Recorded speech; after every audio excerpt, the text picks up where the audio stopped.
Happy Life Guides Connect Wednesday. I am Kira. I am your host. I have two beautiful guides here as my co-hosts, and we are having an emotional well-being conversation with you today.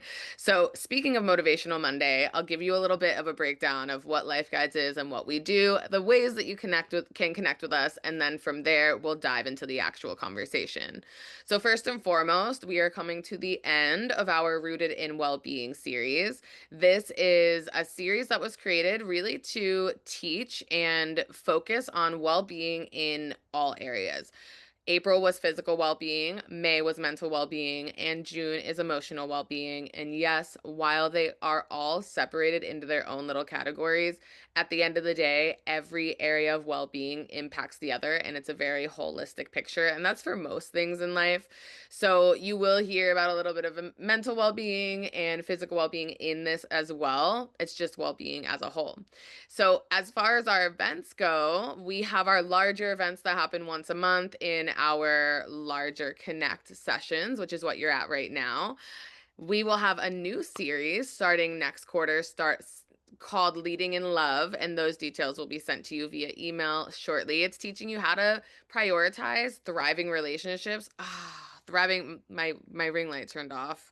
How to prioritize thriving relationships in your life, but also how to be a pioneer for that too, because one of the things that Esther Perel says, she's a wonderful relationship therapist. She teaches that it only takes one person in a relationship to change a relationship. It's like a pendulum. If you take some weight off of the pendulum, the other side goes up. So that's what we have upcoming. All of our larger events and our Motivational Mondays follow the same topics. Motivational Monday is more of our niche, very specific topics. They're quick hitters. They are about 20 minutes of conversation, 5 minutes of intro, 5 minutes of Q&A with one of our guides. And then these larger hour-long sessions are where we really get into more of the nuanced topics of the main category that we're talking about. So I love to take you on a journey. I love to be on a journey with you. I love to give you time and space to evolve and reflect. And what's really cool is in April, we focused on physical well-being, and I always do a post survey. And what we saw in April was that there was an 85 to 88% increase in physical well-being from those who attended at least one session. In May, we did mental well-being, and we saw about a 90 to 95% increase in mental well-being. And these are the results that you all provided us. And I think it's beautiful because, we're not putting on these events just to say we're putting on these events. We're putting on these events to have meaningful conversations that inspire change and new direction and support in your life. And the fact that it's working means the world to us. And just because you're showing up to these calls doesn't mean that it's going to work. It means that you're putting in the work and that these conversations matter to you and that you're doing something with them. So I want to thank you for that as well. And before I go in to tell you a little bit about the other way that Life Guides works, I'm curious, drop 111 in the chat if this is your first event with us. Drop 222 in the chat if you just keep coming back for more. I always love to see what the community is, what we're building, and also see you all coming back. Right now, we have most 222s, which is so good. I saw Christy, welcome. We're so happy to have you. A bunch of you are back again. It makes me so happy. So cool. So with that, the other way that Life Guides works is we have one-on-one calls that you get to book with our guides. So we have a whole platform where you get to select from 12 main categories that we have, whether it's being a caretaker or professionalism, or what are some other categories? Living with a disability or well-being action plan or accountability partner. And then it shows you guides who match that and who can help you grow in your life. So I always give the example, imagine being in a new city and trying to make your way to this amazing coffee shop that someone told you about, and your phone's dead and you don't have a map. It's going to be pretty hard to get there. You might be able to get there. You might turn a corner and be like, "Oh my God, my Airbnb is right next to it. I didn't even know."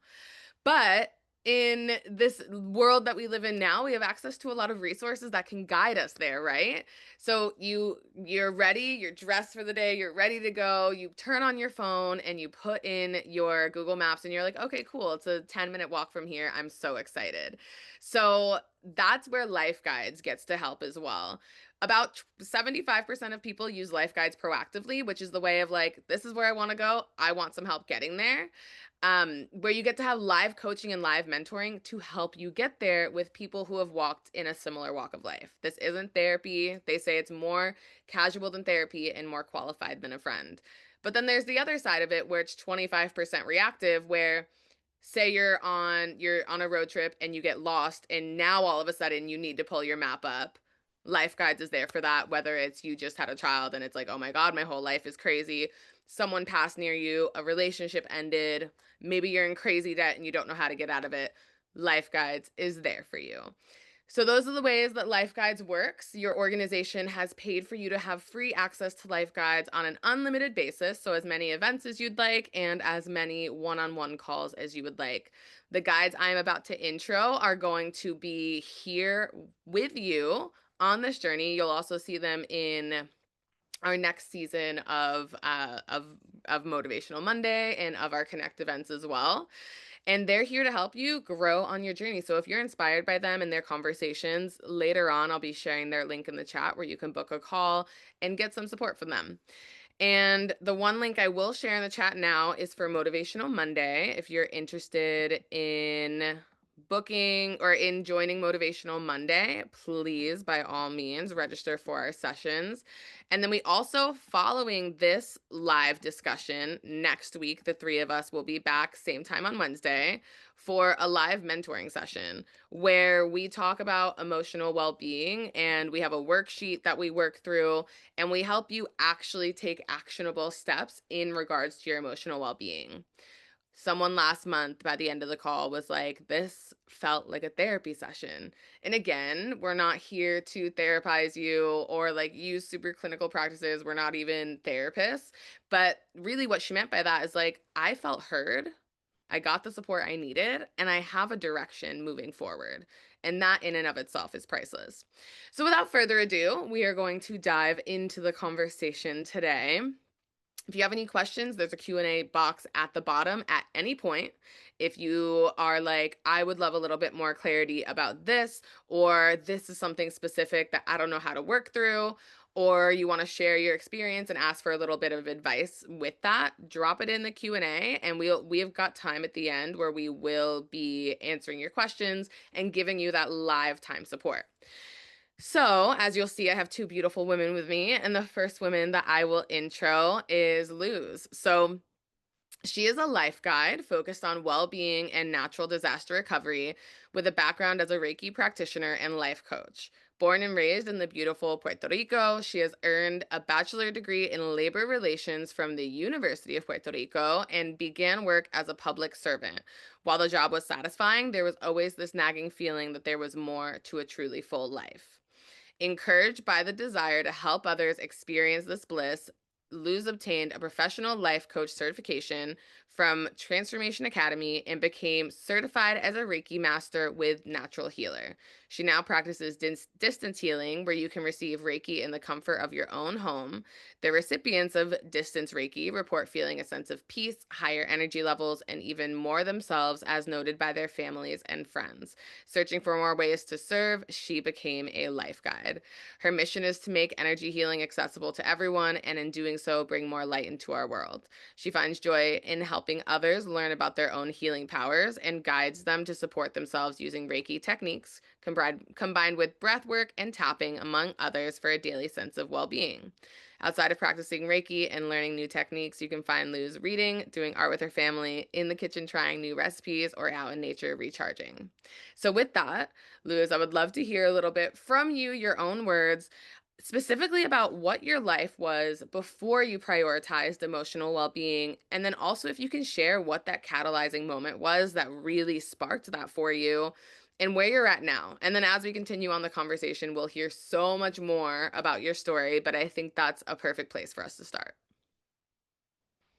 Well, thank you very much for having me today. I looking forward to meeting all of you at some point, and I hope you guys continue to participate from these events. Um, Emotional well-being, as good as it look right now, and how well-rounded it might be, was not a priority for me for a very long time. We learned growing up, especially in the Latin American culture, that emotions are for the weak, and you just hide them and deal with it later in the privacy of your home. And that's if you become reactive, and that's kind of where I was, where I'll react and jump to stuff, not even thinking sometimes, going through the motions. And then I experienced a series of losses that broke my heart, including the loss of my mom. And that reminded me that there's more to life than just going through the motions, and then that hole that's left within you, even though you have everything. You have your family, you have work, you get up every day, you have stuff to do. There's a big hole that you don't know you had there until something makes it even bigger. And that's how I began to search for that extra connection to myself, my emotions. And I found it more finding a connection with universal source, finding a connection with the energy that connects us all. And for now is, I still get emotional, of course, because I'm human.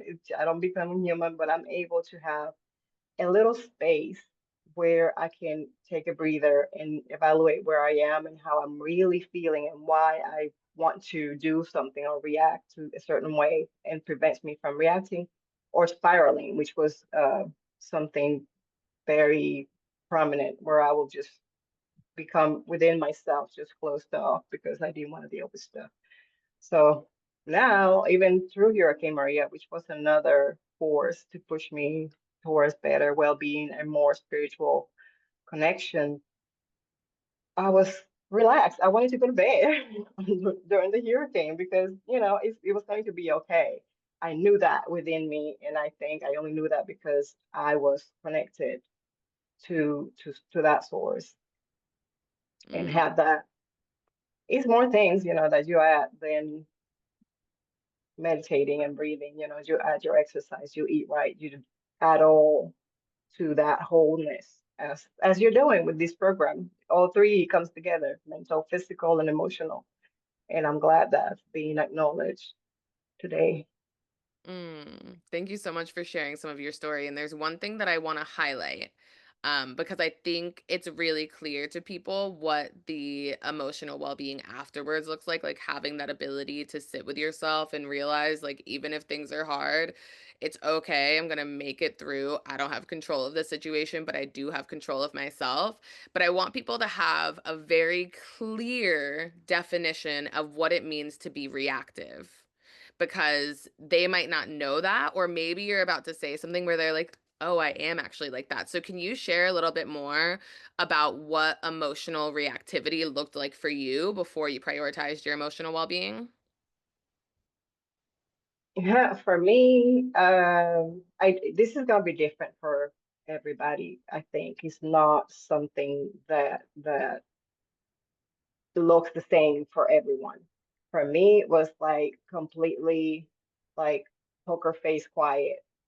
I'm done. Like it was closing off. I don't hear you. I don't. This is it. It's either this my way or the highway coming, or the other way, explosive reaction towards something that was probably small or minimal, or making a decision without regard of everything else, or not making a decision because I don't realize that within me I'm scared.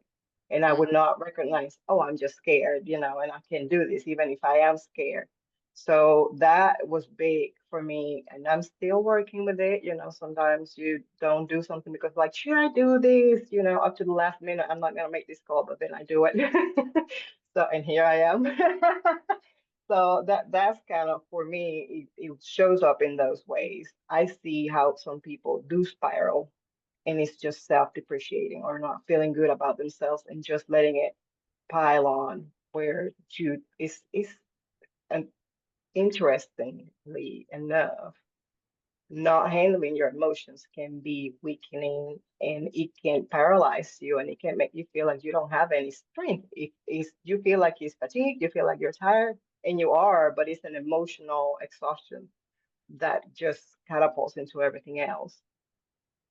I hope that Thank makes you sense. so, no, that is perfect. That is such a good explanation. So I want to know before I intro Tatiana, drop 333 in the chat if you're like, I'm probably more on the reactivity side of like shutting down, denial, having anger, big feelings, maybe reacting to things that don't need a big reaction and then regretting it afterwards, or maybe even denying the regret. And this is emotional well-being. You can be as vulnerable as you want. We're going to get vulnerable with you. If you want to get vulnerable back, we're here for it. And then put 444 if you are like, I'm actually getting towards emotional well-being. And just like Luz said, the three of us teach emotional well-being. We still have to work at it every day. So I'm not asking you if you're perfect at emotional well-being, but there is a mindset shift that happens of like, I want to take responsibility for my emotions and I want to do better by my emotions. And I'm aware that the way that I've been showing up is not the way that I want to continue to show up. That does not mean that you show up perfectly. That does not mean that the change happens right away, but it means that there's some sort of internal shift happening. And maybe for those of you who are threes and not fours yet, maybe it starts to happen at this moment. Maybe we plant a seed that awakens something in you and gives you a tool and a resource to move forward. With that, also, if you're like, you know what, I'm a three, I want to be a four, and maybe these women can help me, I'm going to drop Luz's Life Guides profile in the chat now for you. You can book a call with her and she can help you with your emotional well-being. And I'll share Tatiana's after I give her her intro, which I'm going to do right now. Thank you, Luz, so much for sharing. I appreciate your vulnerability and your openness with kids 333. It's so true. It's like my dogs. Like if they're in the kitchen when I'm cooking and I accidentally step on them, I'm like, I say some things and I'm like, I shouldn't have said that to you. I'm sorry. So, Tatiana was born in Ecuador and raised in the wisdom of her native culture, which you can see it all over her, which is so beautiful. She's been living in the United States for a little over 20 years. A few years after moving, she began experiencing chronic pain, anxiety, and depression, challenges that lasted about 15 years. As a highly sensitive person, she felt the emotional weight of the fast-paced, disconnected world deeply in her body, along with unprocessed trauma from childhood. Her search for healing led her to ancestral practices, ultimately reconnecting her to her roots as a curandera and to the healing power of her own voice. She has now been pain-free for the past 2 years. Tatiana's main offering is somatic vocal sound healing, a powerful technique that uses the human voice to release stuck emotions and trauma held in the body, often at the root of chronic pain and anxiety. Today, she is devoted to helping others connect with the power of their voice, their emotional truth, and their authenticity, offering a path back to wholeness through true expression. Words, are you serious? So, with that, Tatiana, thank you so much for being here and being a part of this conversation. I know I touched very lightly on some of the things that you're about to share with us, but again, I would love to hear what your life looked like before prioritizing emotional well being. What was that catalyzing moment for you? Like, what was that aha moment or series of aha moments? And then, where are you at now? So thank you to be here and share my story. I know it will help some other people. Before emotional well-being, my life was pain, constant pain. I started developing chronic pain. Why? Because I put myself into a box to fit in society. I swallow all my emotions. I was not able to say when I want something or when I didn't want to. Plus, I had trauma. I learned this as a child. I wanted to be loved. I wanted to be fit in a society. And then I moved to this country where everything was fast. So I had to move fast and I had to look around and be someone else and make sure that I was going to belong to some community. And in that process, I lost myself and my body. The pain was just uh, like a like a sign, like calling me. You are being out of authenticity. You are not being yourself. And that lasts for like about 15 years, like chronic pain developing anxiety and eventually depression. So at some point of this journey, I was really about to just, I want that. I want to end it. I can't live. I can't wake up, open my eyes in the morning, and I have chronic pain again and again and again. So that's when I had to do something. And I started all this during these 15 years. I was learning so many techniques, and I eat really healthy, and I do yoga and exercise, and I become a Reiki master, and I did everything. But one thing that it was missing, it was being authentic to myself, like really speaking and not being afraid of being pushed away maybe from a society just because I was speaking my truth. For most places where I go and most people that I have seen, even if the person is sad or angry, like we tend to say, hi, how are you doing? And I was like, I'm okay. But we see that a person is not okay. Like we can see the pain, we can feel the energy because we are energetic beings. We feel, yes, we hear the words, but what we feel is more powerful. So Mm. another thing that I was very sensitive to is when I was feeling that from people, I was feeling their sadness, but they were all full of joy and laugh. And I was like, there's a contradiction here. My body is saying something else. Something is out, you know? So I started listening to that. And on my journey, I found a wonderful man that it was work with the boys. And I joined this community where everybody was literally just make sound, like basically scream. And I was like, oh my gosh, this is my people.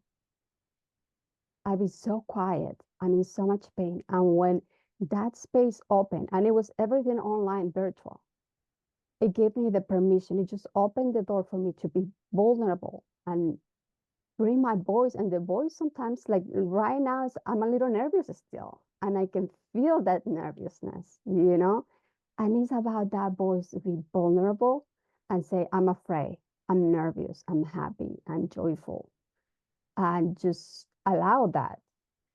So after that, it really, I touched the point when I joined this training. It was like, thank you for this door to be open. Now I can start using my voice and tapping in all the pain that I was holding in my body, and I will start tapping into things that childhood memories that I forgot, completely forgot, but the body never forgets about.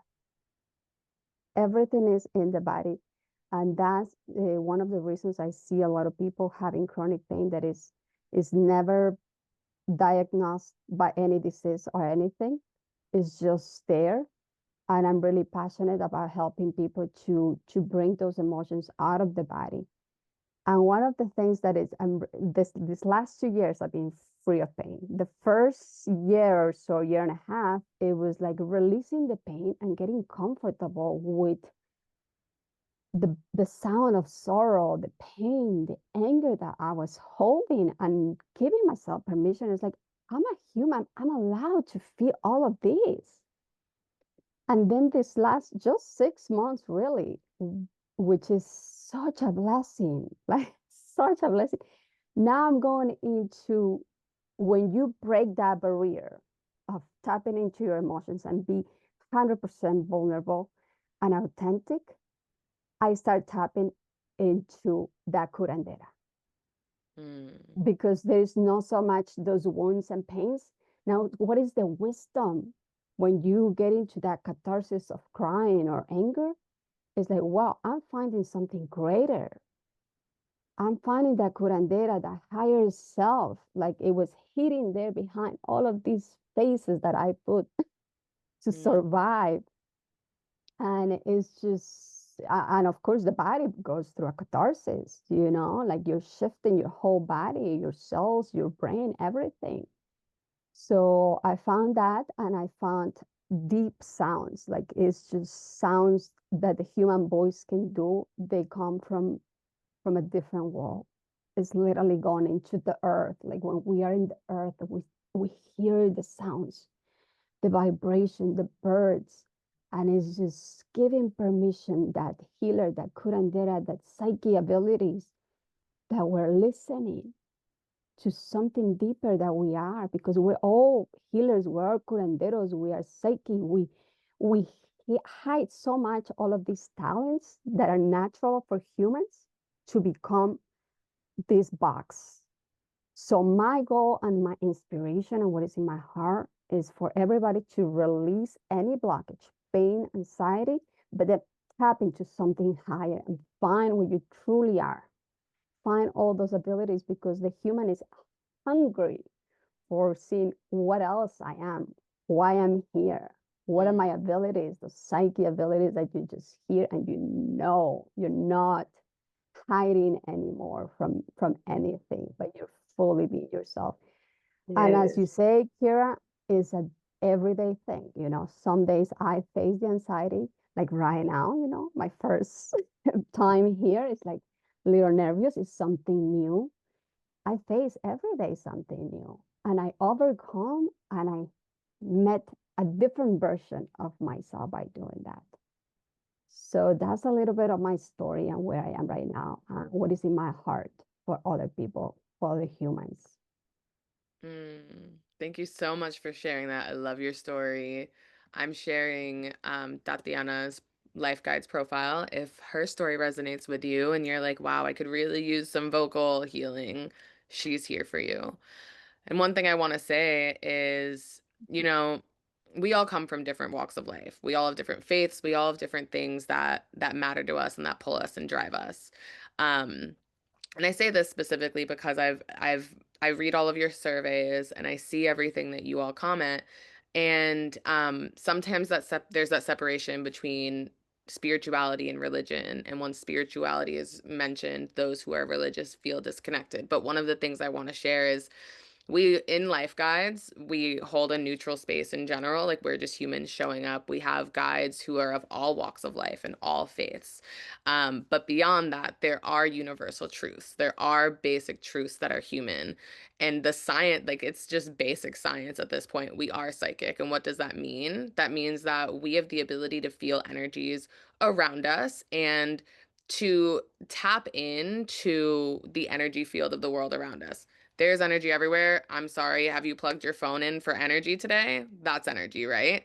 But there is that universal truth of regardless of if you're Ecuadorian or Puerto Rican or if you're Jewish or Muslim or whatever it is, these are all universal truths.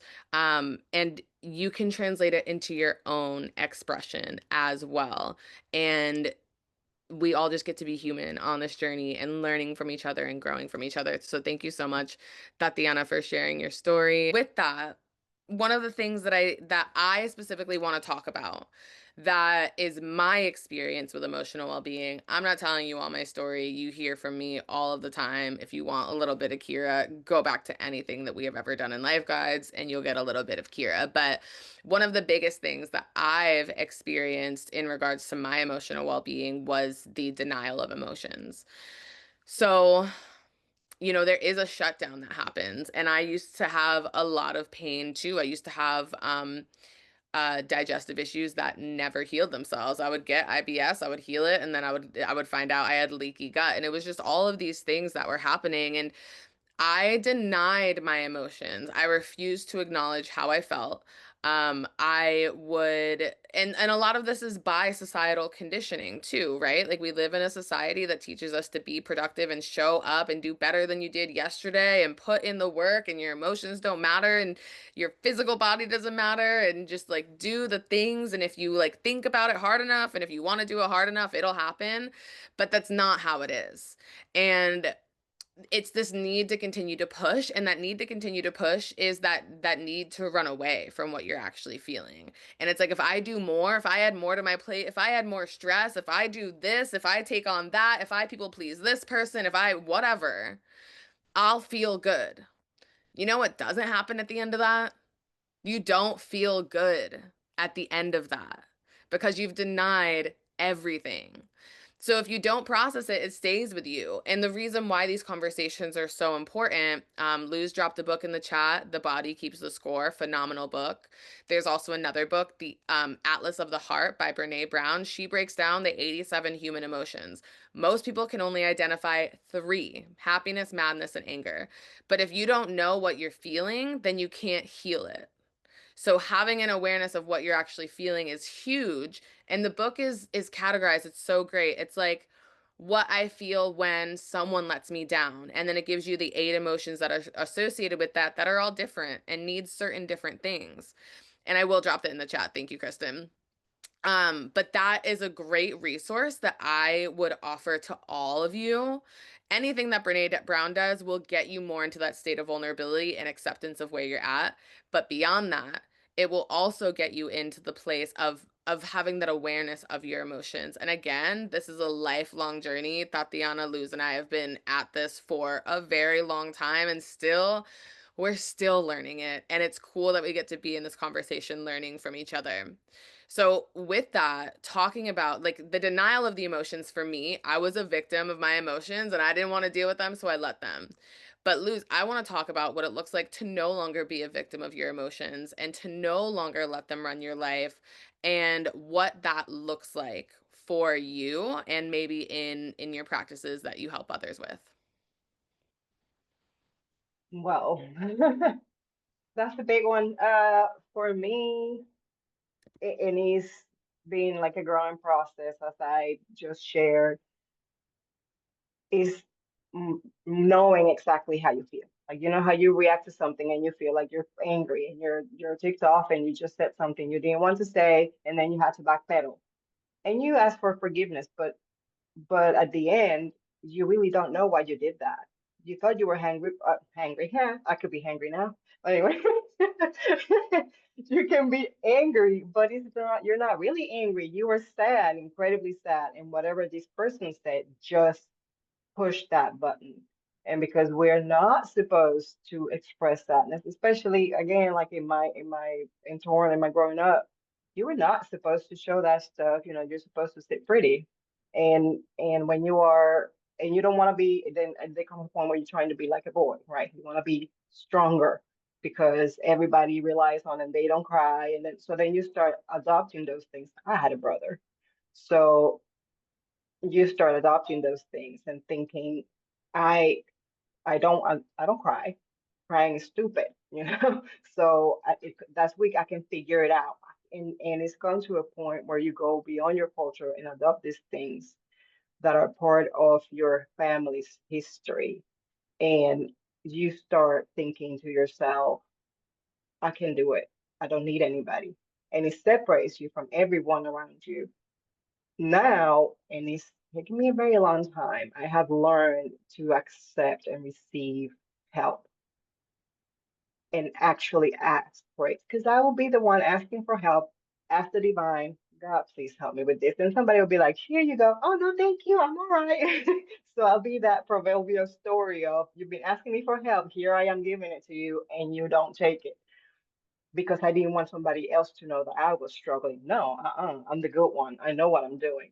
And right now, even that small space of telling somebody, could you go pick up my child? Because I'm not going to be able to make it on time, or I'm tired and I really want to go home. You know, it can stand, you know, somebody like my obviously her grandmother, I'm not going to send a stranger to pick her up. But those that kind of things like knowing when I did something I can go to my daughter and apologize and say, hey, I'm sorry, I should have not said that, I was upset, and she can try to justify me and I'm trying to let her know, no, you don't get to justify what I did. You can forgive me and I welcome that, but it was still wrong. It's not okay, and I don't need to be doing that. And just because you're a kid, you don't need to be taking that. This is my least favorite phrase in the whole wide world, because I'm your dad or because I'm the grown up. No, they have a right too. And that has changed for me, knowing why I feel the way I feel and how I really feel. Like you said, there's multiple, very, very, many more emotions that we've ever learned about too. And it was not okay to be sad. Somebody died and you're supposed to stop crying. somebody hurt your feelings, you're not supposed to say anything about that. You're supposed to just go on, life goes on. And life does go on, but you can still make amends. And being able to do that is make different for me. I will tell you though, when you start doing that, you aggravate other people because when you don't react, people is like, what is wrong with you? And you're like, well, nothing. I just, I didn't feel that way, or I don't see it that way. But your life becomes so much easier in so many ways. I have stopped tiptoeing around people. I don't have to walk on eggshells because when I say something, I know how to say it. I don't come from that anger. I don't come from that ultra pinch emotion that is trying to burst out. That was probably caused by something that happened years ago. And I'm still carrying that thing around. Why did this bother me so much? And that's I think one of the biggest gains from this, from learning and understanding your emotions, respecting them and giving them a place, because it doesn't make you immature to know that I have a boo boo and I want to cry. Something hurt and I want to cry about it, or I'm upset. If you can't talk to the person that's in front of you, take a break, call somebody, talk to somebody, and weed that out, because that is like one thing for me growing up. The thing I was taught the most, and I grown up and people don't tell me, you talk too much. But that is how I process my stuff.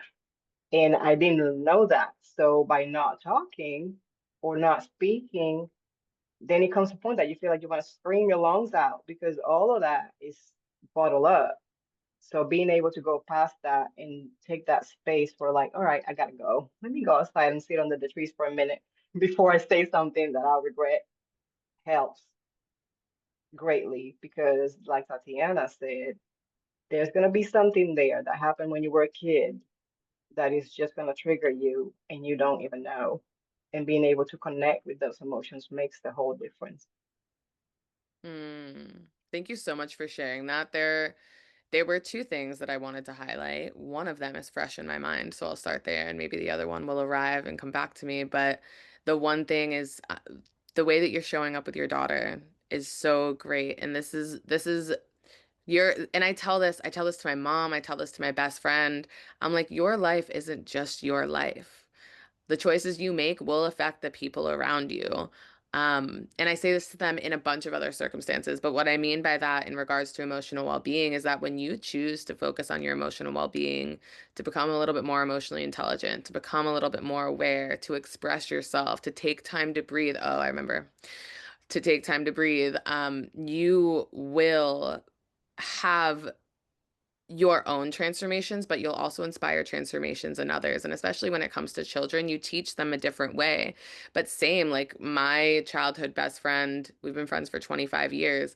They say you're the top five people, you become the five people you spend the most time with. And that's spending, like, if you listen to the same podcaster for 10 hours a day, you're spending time with them. So that also, you can also, these things you listen to are also spending time. So if you're spending time with life guides has an impact and influence on you. But my childhood best friend he's always been a great person, but he was really, yeah, he was really reactive, didn't really have patience, all of these things, wasn't emotionally intelligent. And for me, I could have done two things. I could have been like, I don't want to be around him because he's going to influence me and I'm going to turn into him. Or the other thing that I could have done, which is what I did do, is I decided that I'm going to pour into him. I'm going to share my stories. I'm not going to like coach him and mentor him because he hasn't asked me for that. So he's not open to that. But I know that I can tell a story and paint a picture that he will receive and that he'll think about, and it'll just plant a seed. And 9 months later, he is such an entirely different person. He's so emotionally Wow. intelligent. He's so aware. He communicates clearly. He stops and he thinks about things. And that's the thing is like, even learning how to take a deep breath, when you feel that heightened emotion, it's like, do you react to it right then and there? Or can you take a breath? Or can you take a beat? Can you check in? Like my childhood best friend, I didn't realize we had a limited amount of time to talk one day when we both had big things going on. But he was just telling me about his day, which for me, that doesn't matter. Tell me about your day. I'll have time to share my thing later. but I found out that I didn't have time to share my thing. And I could have been like, oh, that's kind of rude that you knew that I was going through this thing and you didn't give me time. But instead, he called me after work and I was like, hey, can we set new boundaries on our friendship? We're both going through big things and we're both going to have things to share. But if there's limited time and you know there's a big thing happening, I would at least like it acknowledged that you don't have the time to be there and to receive. And we just had that moment, but I could have very easily been like, that's rude. And instead, I was like, I can take a beat on this one. I don't need to react right now. And it was easy. I got a better result by taking a moment than I would have by being reactive. And that's where you get to be in this place of realizing, like, it's all okay. When you learn that you're okay inside and you've taken the time to show up for yourself, it's all good. So, with that, Tatiana, I think this is the perfect time to hear from you about the power of our voice and what that looks like. For me specifically, the voice, and I think a lot of the people that I have a whole space and help with the voice, the power is that we hold, for me the pain was a lot on my throat chakra, on my throat, on my chest, on my face. And there's a vibration that our voice does every time we say, we lie to ourselves and we say, I'm good, and we put that smile. We're really going against the true vibration. If we're feeling sad and I say, oh, I'm good, I'm happy, we are contradicting what our body truly is feeling. So going to the power of the voice is really when I ask somebody to make a sound, like it's just take a deep breath and make a sound without thinking, because the mind is gonna go to instantly, what is how I supposed to sound, and make a beautiful sound or make no sound, you know? And when it's like I ask someone, take a nice deep breath and just ask yourself, what is the sound of the moment? And people are able to do that. And the sound that it comes, sometimes it's really loud, sometimes it's really, really low, but they can feel it. We're so aware of what that sound, what is bringing up is, you can feel it right away. If that sound is sad, is angry, is grief, is pain, is sorrow. Like identify exactly what that sound is without any story behind. That's the beauty, because the mind usually wants to make a story, and that's when we can get confused about it.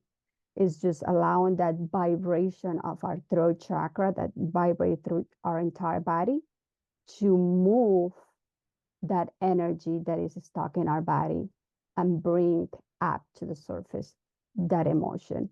And by doing that, there is a lot of like, not just chronic pain, like in my case, and anxiety, but illnesses, big illnesses. Like sometimes I have clients where I ask them, they have a specific illnesses. Let's say I have a pain on my knees. Like, what is the sound of your knee? Take a deep breath, inhale, and make the sound of your knee. What is your knee talking to you? Not the story that you hid when you were walking or something, because it could be something deeper there. And if we talk about illnesses like cancer, like other things, like what is the grief? Why the body got sick with that illness? What is the root cause of that?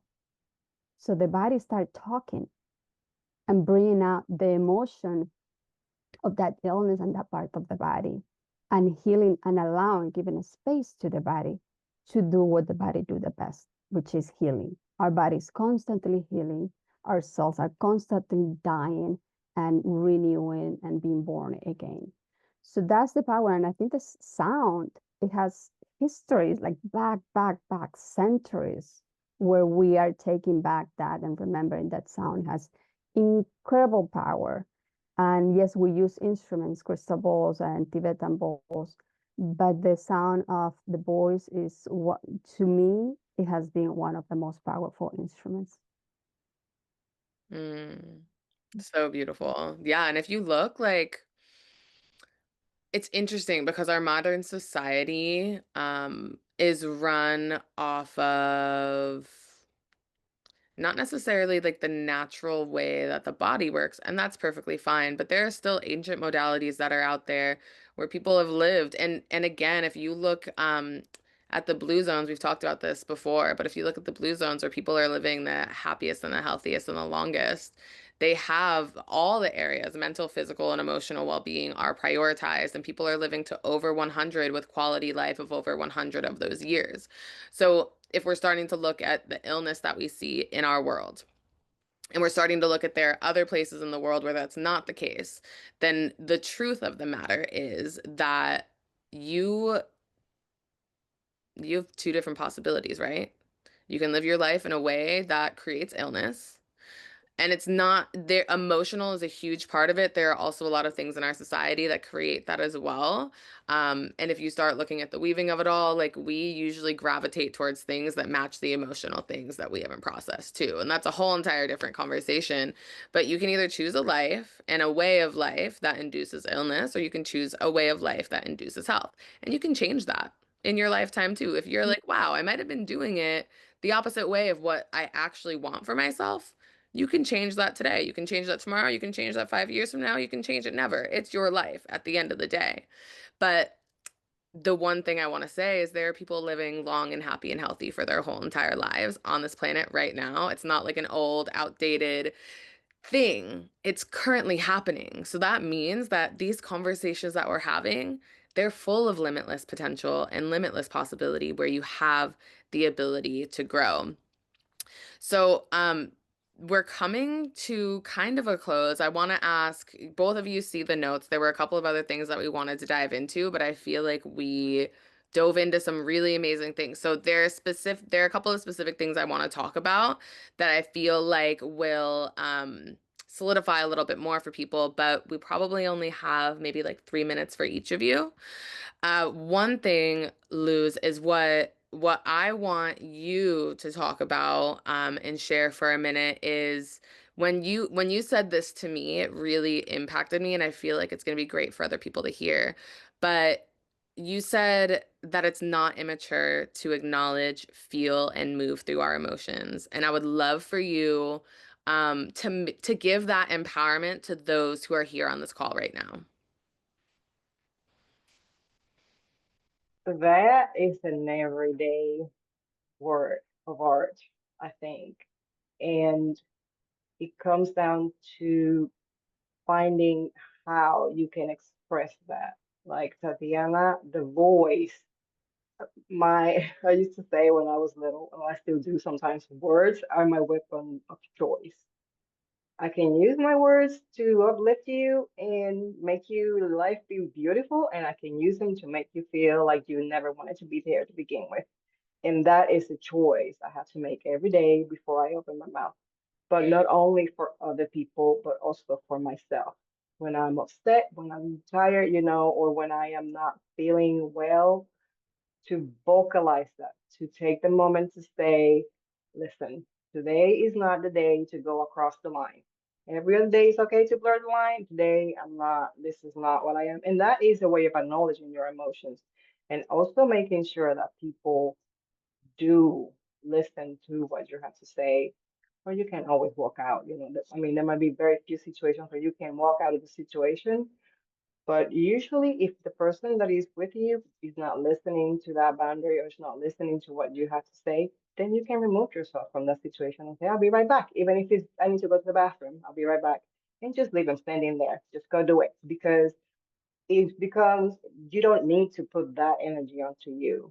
And a lot of times we don't know this and we think maybe only sensitive people goes through that. We absorb all of that energy from this other person, whether we know it or whether we feel it, sense it or not. And that's why after an encounter with somebody that you don't care for, or that they don't care for you, or that you can feel something going on, you feel tired because all of that is either soaked up out of you. They got all your good energy, or they dump their energy on you. They don't do that on purpose, and very few people will do something like that knowingly. But recognizing that you are not at your best right now and you need to take a break makes it easier for everybody, starting with you. It's part of self care. So emotional well-being is part of caring, and you can really, truly, and properly care for somebody until you care for yourself. And it's part of showing yourself love. And you have to love yourself willingly and fully. Like don't put a stop on that. Go to every morning when you get up, look at yourself in the mirror, say, I love you. We're gonna be all right. This is gonna be a wonderful day because you're here. Because your mom might not be here to tell you, but when you're saying it, it does feel like she does. So that's how I feel. Like when I tell myself I love you, I remember that that's something my mom said to me every day.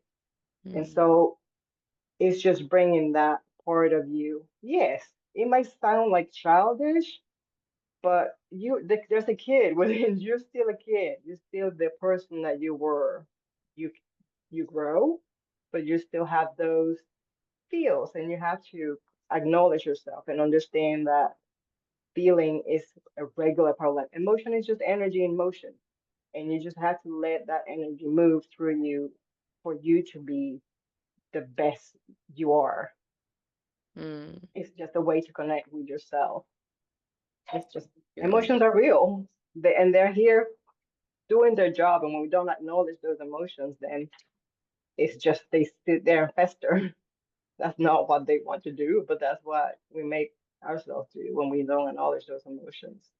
It's actually mature to sit down and recognize this is actually how I feel, and I am not going to deal with this right now, or this is how I'm going to deal with this. It just helps you get to that point where you can know what to do from the right place Mm. versus because you're in that box or because this is what somebody wants me to do or what somebody will expect me to do. This is what I'm supposed to do. No, is it really?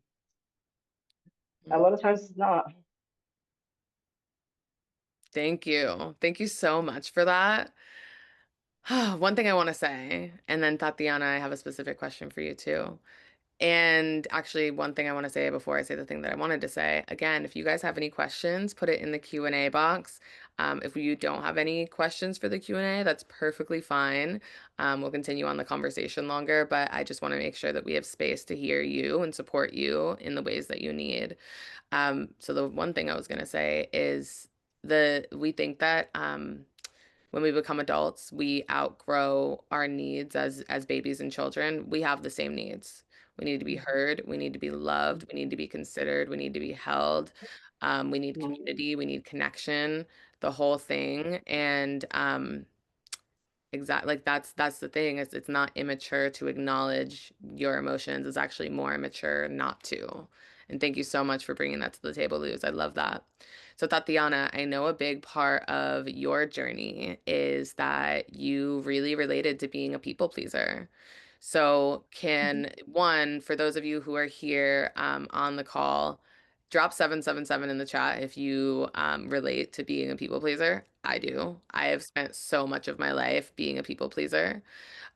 So with that, Tatiana, can you share maybe a little bit? And I would like to go maybe for like 3, 4 minutes more, and then I want to close us out and end right on time. But can you share a little bit about what people pleasing looks like and like how that shows up for people, and then maybe ways that people can start moving out of that, whether it is your vocal practices or other practices that you can bring to the table?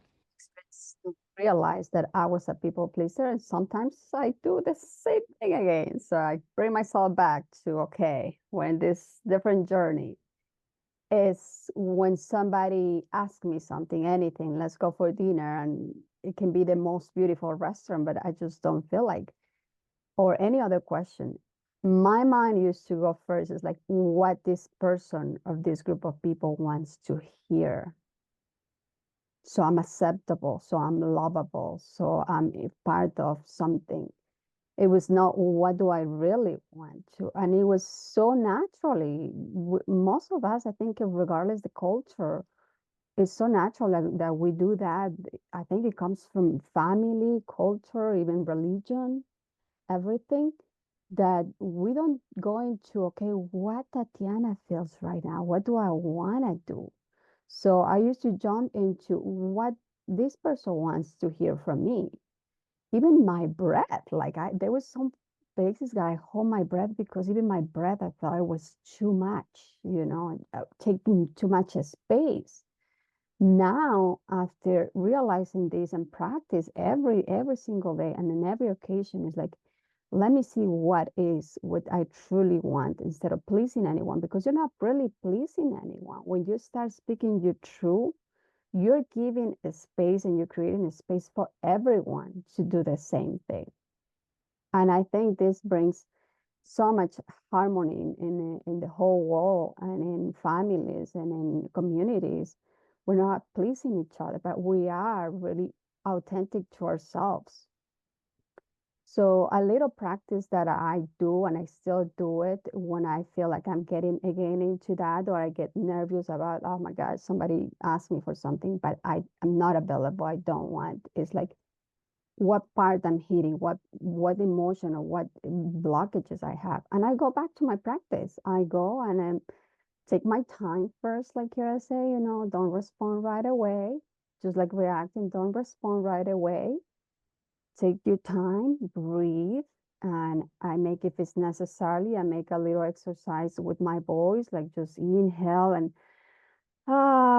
make a voice. Is like, oh, sometimes it's like I was nervous because when I was a child, I used to always say yes to this. If not, my dad will hit me or will scream at me or will do something. And do that practice, take my time, breathe, and then respond. I realize I don't have to respond right away, not even to text messages. If my energy is not there, I can wait and it's okay. You give the other person permission to take their time and Mm. don't be in rush. That's instant gratification too. We live in a world of instant gratification. Respond the right away. This right away. Say yes to this. Is that a nice flow, connecting with our own flow, with all our own needs. Thank you. Thank you for sharing that. That's so beautiful. And I hope that that really helps you all. I hope that this whole conversation helps you all walk through the world a little bit more confident, a little bit more aware, a little bit more in tune with yourself, where you have permission to start feeling who you actually are and being on your journey.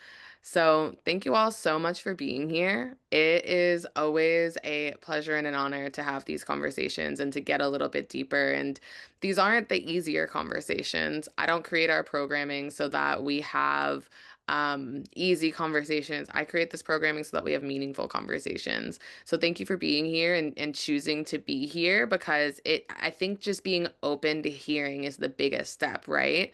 There are a lot of people who signed up for this webinar and didn't show up today. You know who's going to get the benefits of this webinar? It's those of you who are here, and the three of us. I'll probably get like the greatest benefit from it all, but that's just me personally. That's why I do this. So I'm gonna have to try uh, some. I know, I think the three of us are just going to have the greatest transformation from here. So I'm sharing Tatiana's and Luz's profiles again. If they inspired you and you'd like to have a conversation with them, their links are right there. You can just have a quick call. You can make it 10 minutes. If you're a little intimidated, make it quick, easy, short. They'll help you. The version of us that you see here is the version that you'll get on any other way that you can connect with us.